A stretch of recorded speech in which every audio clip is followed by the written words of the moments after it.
పెద్దపల్లి జిల్లా కేంద్రంలో విషాదం చోటు చేసుకుంది. తాగుడుకు బానిసైన భర్తను భార్య కర్రతో మోది చంపేసింది. అప్పనపేట గ్రామానికి చెందిన శ్రీనివాస్, పుష్పలత దంపతులు కొంతకాలంగా జిల్లా కేంద్రంలోని హనుమాన్ నగర్లో నివాసం ఉంటున్నారు. భార్య ఓ ప్రైవేటు స్కూల్లో టీచర్గా పనిచేస్తుండగా భర్త జులాయిగా తిరుగుతూ భార్యని నిత్యం డబ్బుల కోసం వేధిస్తుండేవాడని సమాచారం.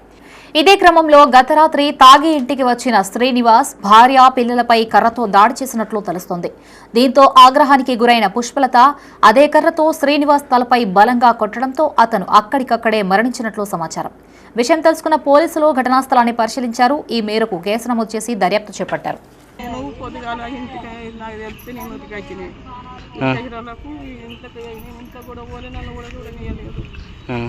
నాకేం తెలియదు, కొట్టుకున్నది తెలియదు, తిట్టుకున్నది తెలియదు, అన్నదవడం పెట్టుకున్నది తెలియదు, నాకేం తెలియదు. నాకు ఇప్పుడు చెప్తే నేను రావాలి, నేను ఉరికైతే నా కొడుకును కూడా నేను చూడలేదు, నన్ను చూడలేదు, నా కొడుకును చూడలేదు, నాకేం తెలుసుకోలేదు, నాకేం తెలియదు. ఎప్పుడు జరిగింది? ఎప్పుడు జరిగింది? ఉరికాల్చి నేను